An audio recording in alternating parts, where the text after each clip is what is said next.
Hello everybody and welcome back to Saxlingham. So we're just in the process of trying to find every little bit of grass that we can so that we can make our last load of silage bales.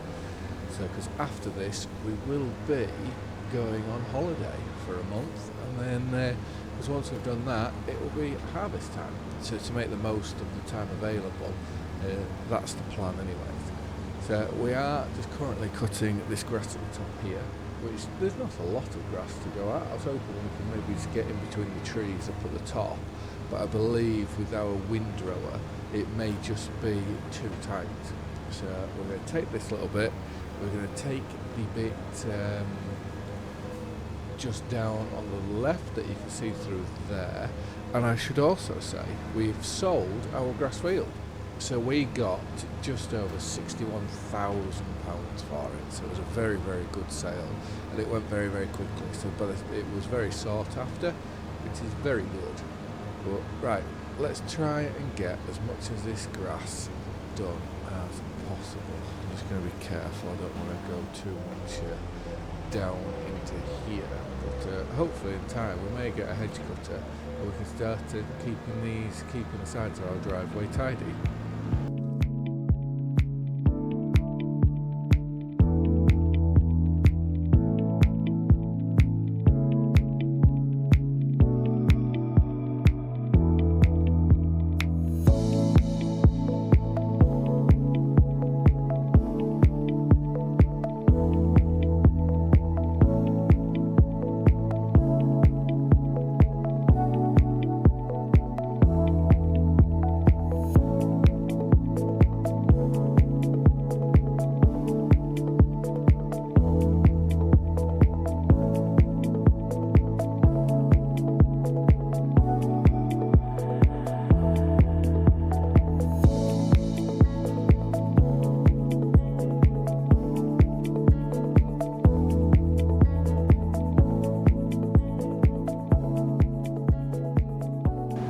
So in that time of doing these contracts, our worker, he's got through two. So he's finished, well, his spraying contract was right at the end when we started, but he's finished his spraying contract and he's finished his fertilising contract. So that will, I think that'll net us about £25,000. But right, I'm just going to tidy up because there was a few bits I missed here because I wasn't concentrating. So we'll get them. Let's turn off, lift both of these implements up, and let's get them folded, and then we'll have to go and get the windrower, and we'll wait for the worker to get back because we do have a mowing contract which he can take this because there's no point taking them all off now, and we will hop into the John Deere. So there he goes, he's off to go do that, and we'll go jump into here, which I do kind of wish manual attach was around, which I'll have to have a look because it'd be quite nice to implement it. Only on this series though, it wouldn't be something that I'd want on, say, Alma, because Alma I'm doing more just for a bit of fun. Although I do have periodic ploughing on, so that's going to be very interesting. But right, we are going to start up at the top, I think, because that's going to be where this will either work or won't work at all. And sneak through there and let's get up and see what happens, because I do have a slightly bad feeling about this.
The only thing that we really need to change is our mowers, because it's not the smallest setup, but it's certainly well down there.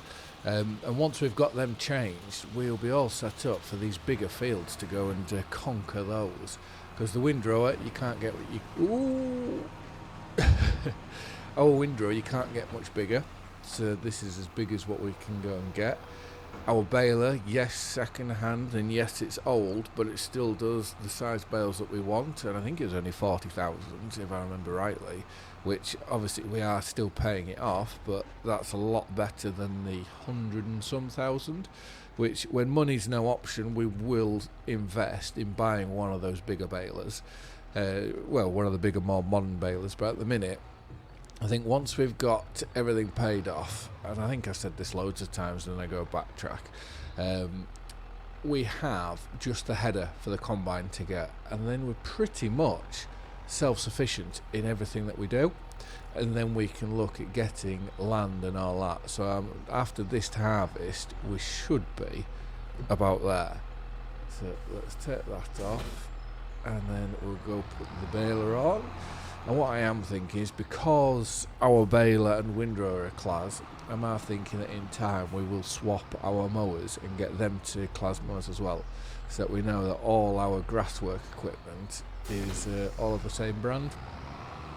Right, let's get this up into here, and I'm unsure whether this will be able to power it, which, if that's the case, we've messed up taking the fence on the mowing contracts. I'm sure this John Deere could run the fence, but no better place to see what happens. So we'll turn it on, drop it down. That was a big chunk of grass there in the end, and I think by the looks of it, that's absolutely fine. So because it's an old baler, I think we don't need as much power to use it, I would say. But yeah, so once we've got this baled, we do have a bale wrapping contract to do as well. So once we wrap ours, we can then go and wrap other people's. And we'll have another look in the contract menu just to see if there's anything else that we can do. Because this is building up, because it's £20,000 per month, or maybe just over, that we're running at with the higher contracts. So you think that would mean come harvest time, which is 2 sleeps away, what would that be? That would put us down into the 20-odd thousand. So once we get these contracts cashed in, and any more that we can find, we want to be roughly around 100, because we need the money to be able to plant and drill sort of all our crops for the next year. And we cannot forget, we need to take the tram lines out of that canola field.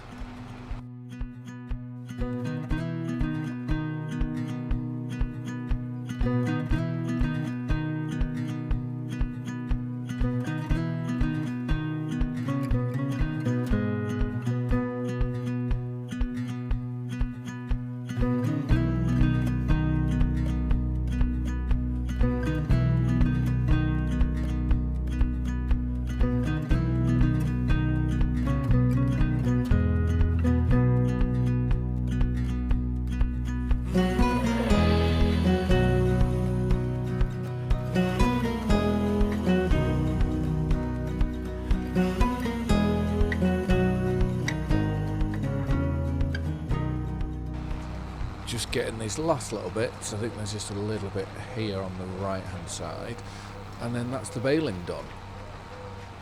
So we should really look and see if there is any baling contracts that need doing. But right, let's lift that up and turn it off. We'll empty the remaining, because there'll be one and a part bale. I don't think there's any point taking that part bale out. It's only 749 litres. But we'll take these out over here, because then it's slightly less travelling time. And we'll just make a stack in the field, especially now we've got that, is it a 4 bale grab, which annoyingly we are going to be putting holes into the plastic, but there's nothing really I can do about that, because I'm certainly not making for the, there's 2 bales there, for the actual grabs, the is it Gavale or whatever they are, they only go to 120 or 150 bales, which I'm not going that small with bales, otherwise we'd have hundreds of them scattered around everywhere, and the work involved in that would be absolutely unreal. But right, let's reverse this into here next to the windrower, and then do we go do the contract first, or do we wrap our bales first? I think wrapping our bales first may be the better option. Give them plenty of time to start fermenting, and then we can wrap ours, then we can go to the contract field, get that wrapped, because field 30 isn't far away, and then look at stacking everything. But I did say we would have another look at the contract menu. So there's a fertilising job, so our worker can go do that. We should really go and buy a hoe, because the amount of jobs that they have, I don't want to use a hoe in our fields, but the amount of jobs there is for a hoe is ridiculous. There's mowing contracts. See, a weed would be good, but we had an issue. The one field that I have used a weeder in, it wouldn't let it finish, which was slightly annoying. But fertilising, I did see, and I don't know whether it's because I've got mods on, which I have changed the contract to mod. In Chainsaw 100 videos, he's getting fertiliser. You know, when you get your contract, when you accept the contract and I think borrow the items, it's giving you the fertiliser as well, all for £1,000. And then once the contract's done, you're not losing it. Oh, that's awesome. Right, bale wrapping. I'm not doing that one because that's far too small for us to do. So our worker has the mowers on. So I reckon let's accept that, and we can send our worker down there. And then there's also the fertiliser, but we'll leave that one for now. I know one thing, Walter and David, they own a lot of land. It's going to take us a long time until we can start competing with them and buying land off them. We just need to hope that they start making some really bad financial decisions.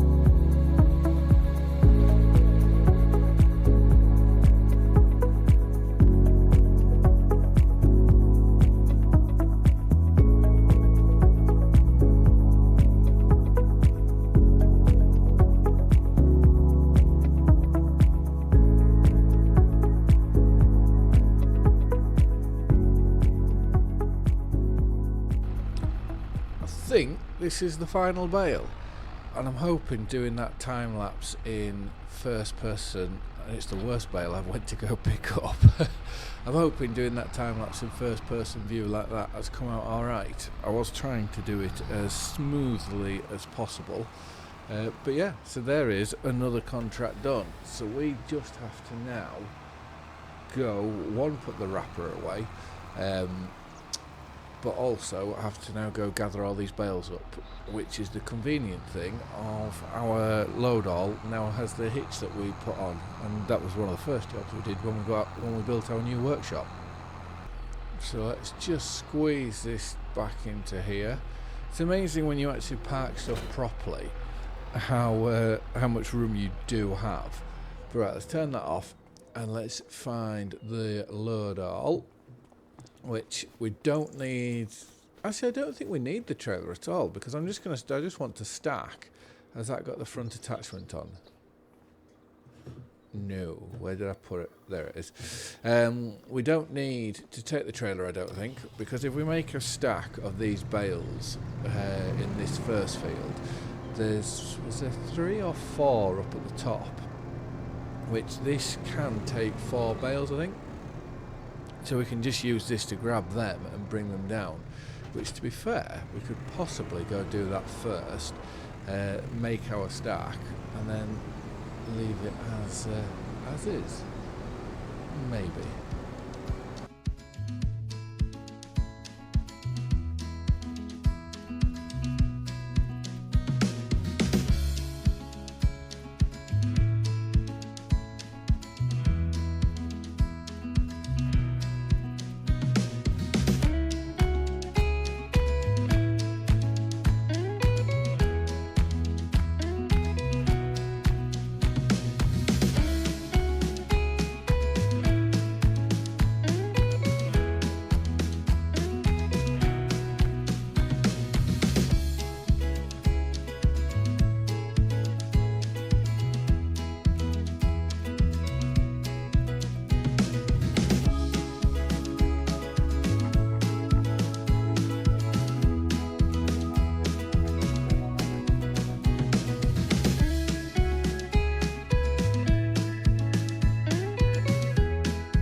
Well, considering they're 240 bales, there's a lot of bales.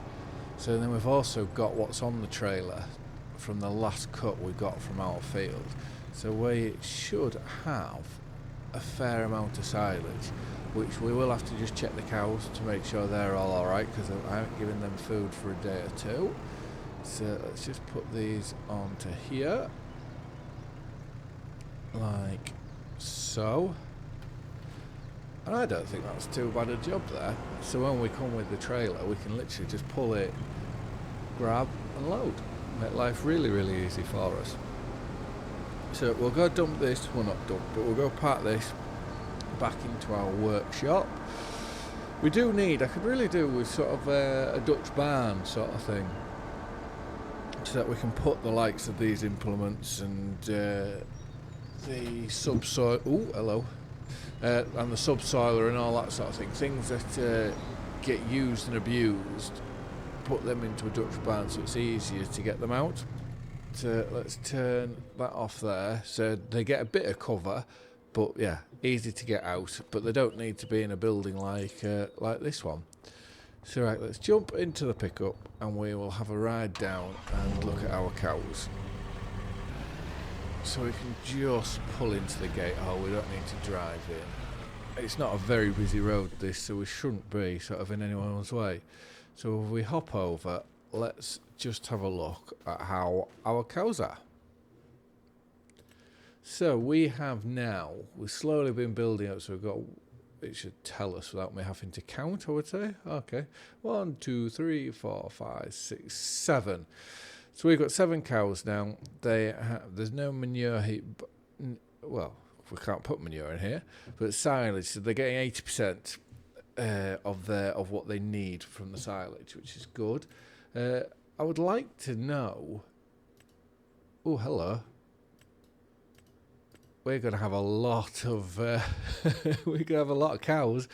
Well, calves. So that's 1, 2, 3. 6. Oh dear, he's been busy. That is for certain. I wish it would tell us how much we bought them for, because I don't know. I don't know how much money I'm sort of making on these, which is interesting. I'll have to have a look into that. Obviously, 41 month. I reckon once this one's given us a baby.